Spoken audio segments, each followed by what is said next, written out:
Sementara itu pemirsa, kinerja Bank BPD Bali hingga April 2026 tercatat masih menunjukkan pertumbuhan positif di tengah dinamika geopolitik global yang bergerak secara dinamis.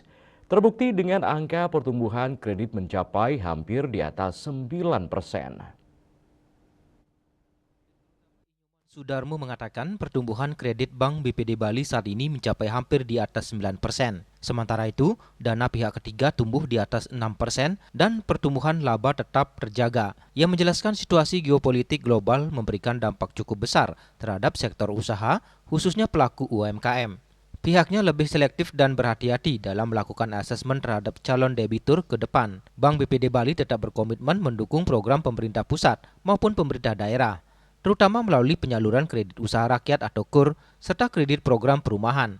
Realisasi penyaluran kredit program tersebut hingga April 2026 telah mencapai hampir 41% dari target yang ditetapkan.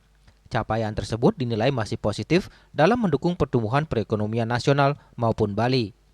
Kami Bank BPD Bali sampai dengan di bulan April masih melihat pertumbuhan yang positif di kinerja Bank BPD Bali dengan pertumbuhan kredit hampir di atas 9%, kemudian dana pihak ketiga di atas 6%, dan juga pertumbuhan laba masih bisa kami jaga hampir menjadi 557, dan tentunya dampak dengan geopolitik ini kan sangat banyak pengaruhnya pada UMKM, sehingga kami harus melihat dan melakukan asesmen terhadap calon-calon debitur nanti yang ke depan ini yang lebih kuat, dan tentunya memperhatikan atas beberapa parameter yang menjadi dukungan kami pada pemerintah pusat maupun pemerintah daerah. Tentunya dengan kredit program yang diluncurkan pemerintah pusat, yaitu kredit KUR maupun kredit program perumahan, sampai saat ini masih berjalan dengan lancar.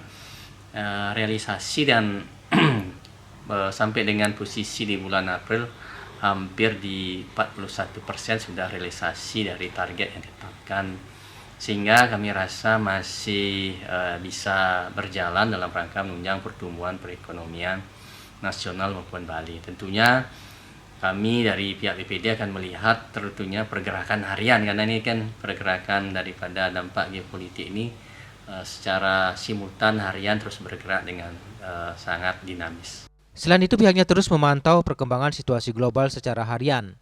Pasalnya, dampak geopolitik dinilai bergerak sangat cepat dan dinamis, sehingga dapat mempengaruhi kondisi ekonomi serta sektor pembiayaan di daerah. Bunga Widrayani, Bali TV.